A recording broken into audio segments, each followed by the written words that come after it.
Despite the collapse of the Fern Hollow Bridge, the University of Pittsburgh has always been and will always be very braggart about their philosophy department. And despite their lies and craven insistence that evidence isn't evidence and so on, pattern isn't pattern and so on, they choose to make a mockery of a deaf man for not being able to get an education because they didn't teach him sign language. And then saying that it was just peer pressure that forced me to go back to school by leaving Seattle for Pittsburgh when Seattle banned me from school to escape Seattle's insistence on using me in a snuff film and the terrifying vivisection experiment. So,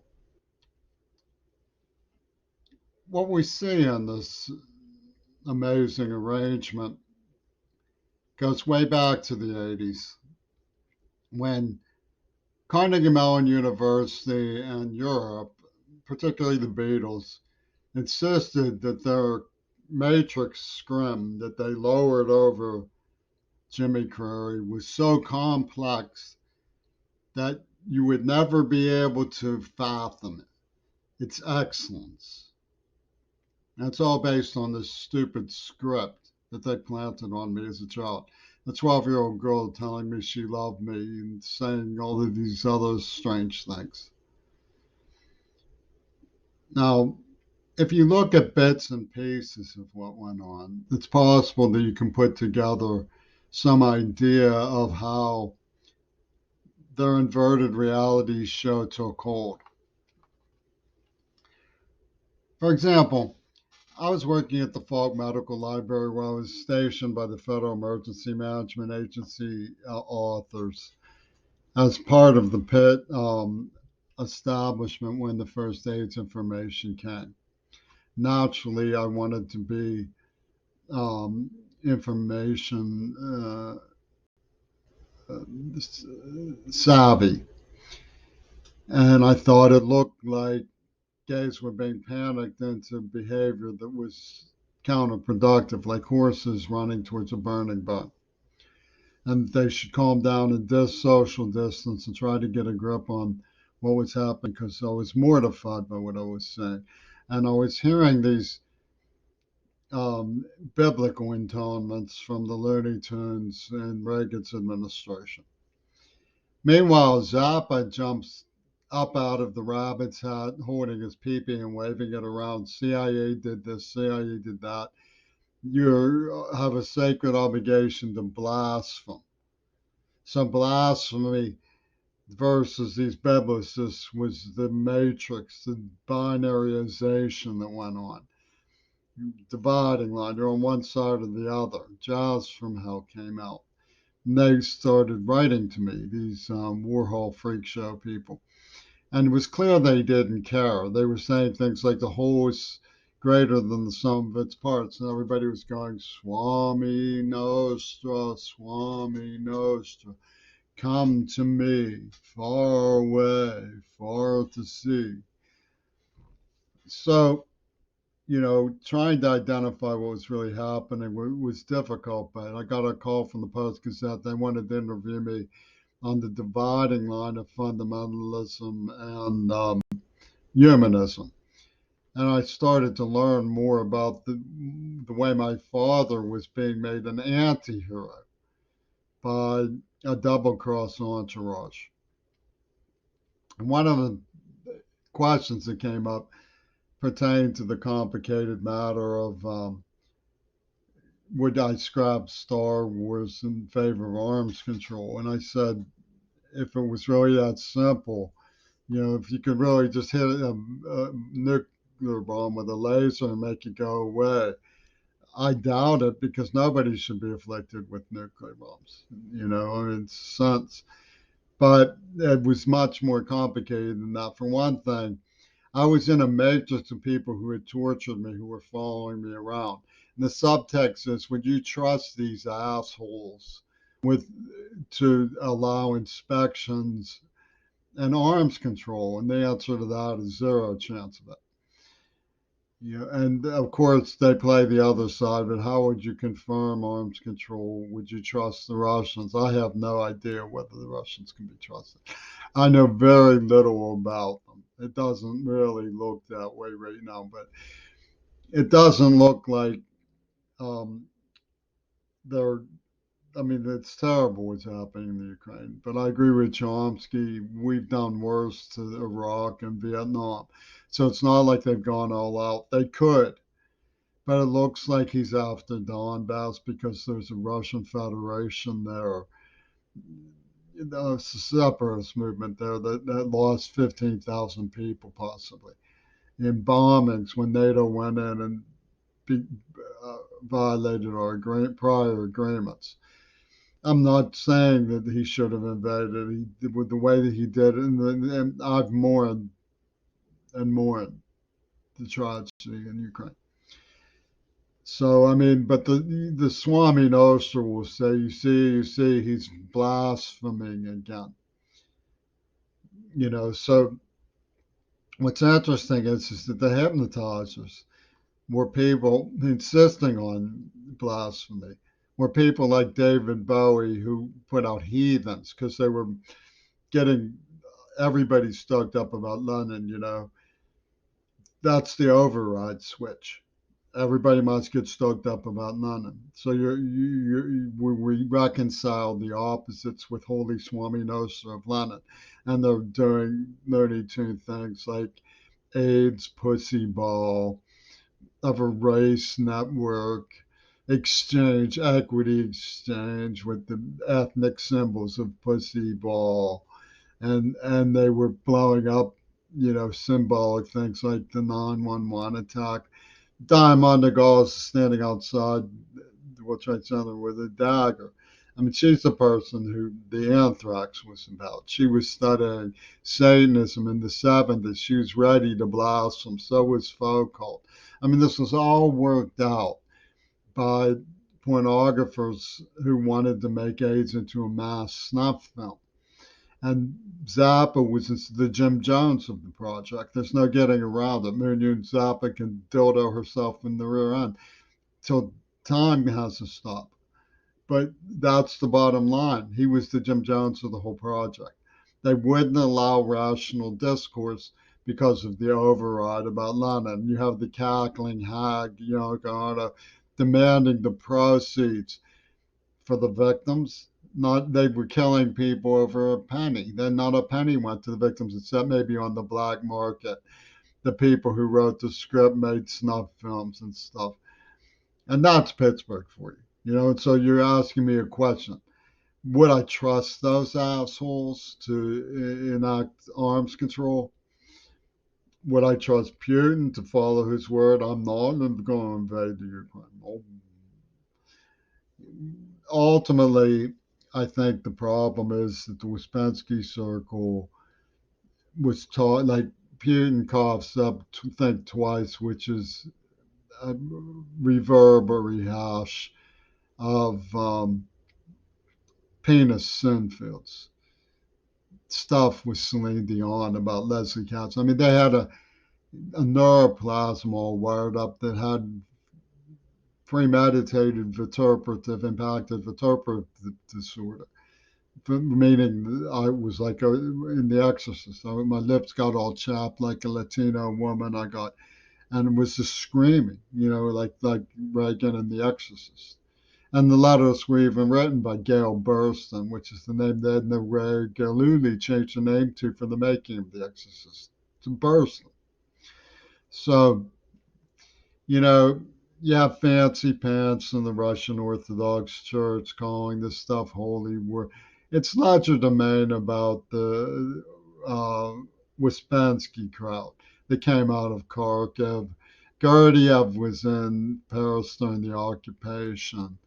They're just playing games of eschatology while they whack people left and right. So that's what the Beatles mood music is about. We're in the mood, and when we get out of the mood, we'll ask you make us some tea, brother. you know. And the way to deal with this stuff is to get sufficiently savvy about the history of it to understand that they disfigured me, for example, out of spite, the idea of lost face, you know, because they were tracing it back to I'm the son of Satan, the voice off the coast of Japan when the nuclear bombs dropped. Now, supposedly nobody cared about that, but the truth is, that from what I heard my father say, the men on the ship were sullen about it. Nobody really liked the new era that would issue that. But here's what I get from the stupid stuff. For a really long time, mutual assured disaster was in place. And probably I shouldn't have said what I said about, imagine if you had a Disney machine that could zap nuclear weapons out of existence, up, and they'd all be gone. And I was like, oh, that would be nice. Yeah.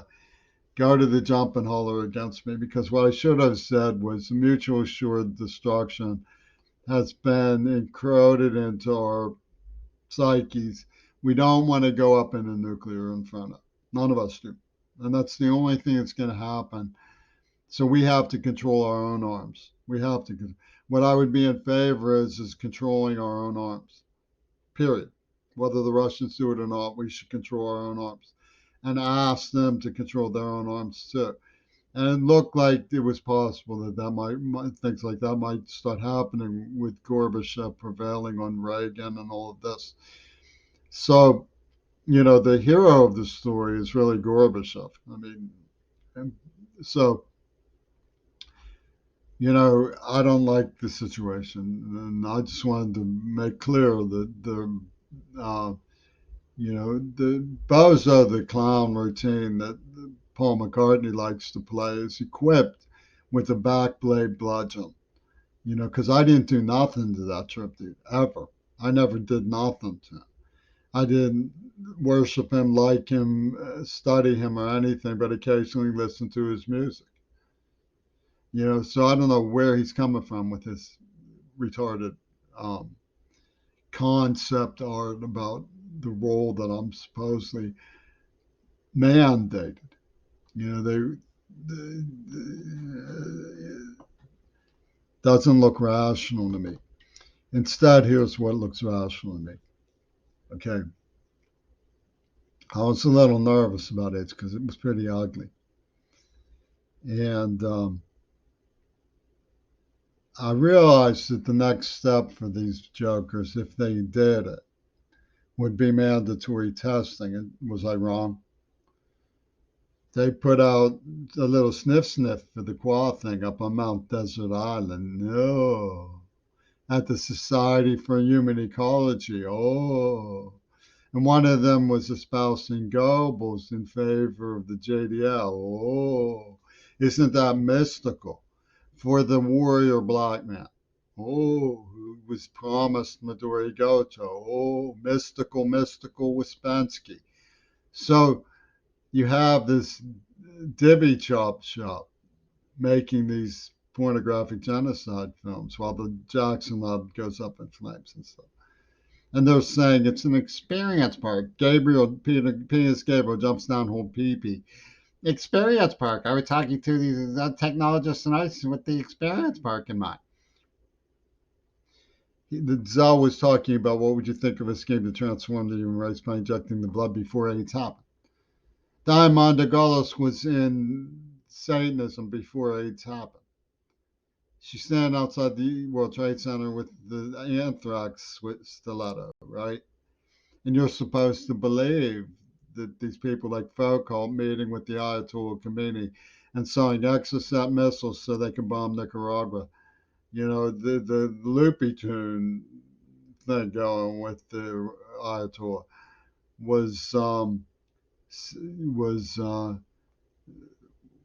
was not rigged for blasphemy. Foucault was always into degradation of the forms, and then, I mean, the whole thing is ridiculous. So brazen. They're just playing both sides and then saying, well, it's because we love John Lennon. What? He must have thought of that. It's another reason why I think, because the Dyer girl called me when he supposedly died, right? This was before AIDS happened. And that they have a namesake for that Dyer woman calling me on the phone about it. And she's friends with the Croquet Register coroner, Roko Ono. She's friends with them. They buddied up with Seattle Queer to make sure that the money goes to the faction that murdered Searcy and Ripper murdered Shannon Harps and so forth. So this is the tune that they're playing. And you're asking me, do I trust them in arms control? What are you talking about? You know, because they didn't kill me. I don't know. Well, yet they're always saying yet. Yeah. So the thing is that like Martin Luther King, you they want to see the brothers go peacefully. That's why they gassed me in a place called King's Estate. Get it? King's Heavenly Estate. So what I think is best is if rational people prevail. That's why I was happy when Biden got elected. You know, I wanted to believe him, and I've certainly paid attention to his arguments about Donbass.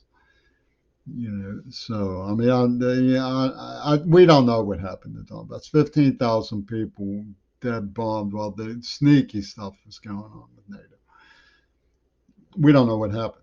The observers don't tell what caused it. They just, this is the number of casualties. And nobody who's jumping up and down saying, let's arm them to the teeth. Oh, hooray for Zelensky.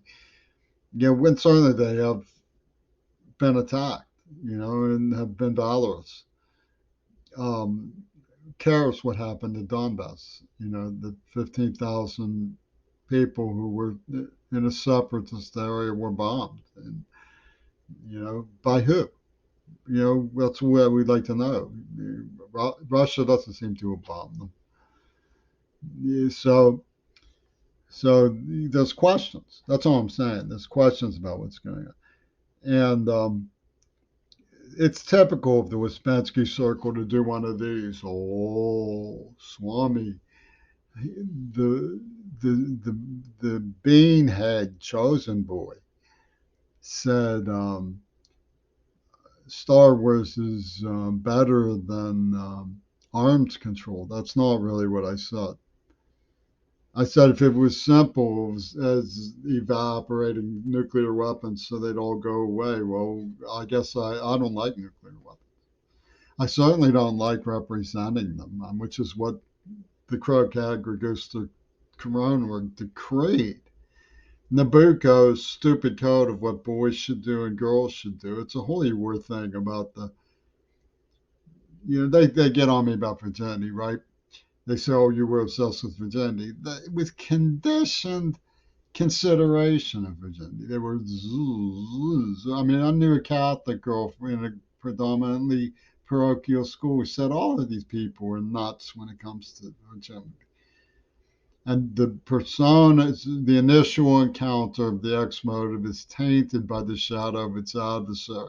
And then they batter me, right? That's what Greg Carl wrote. I mean, they're consciously conditioning a brutal response to the absence of virginity. I told you to bring me the thimble full of sacredity.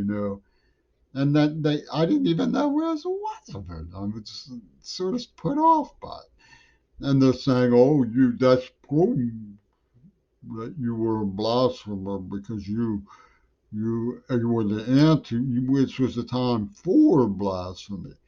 You were siding with the parochial church who wanted to sniff the virginity." Oh, and this all comes from the ungodly, stupid mind of Martin Sheen, who was covering for pedophile trackers in the county of Allegheny. And I believe that they're capable of arms control, man. What am I supposed to say? I have to really question loyalty to the mindset of Ono and Amanda Harcourt. And what those women did to me was absolutely abominable. You know, and what they did to Jamie. And to say it comes from a reasoning vantage point is really a stretch. What it comes from is Zappa and Gabriel jumping down the whole pee-pee. Look at me, look at me, look at me, look at my wizardry. My matrix is better than your matrix. Nah, nah.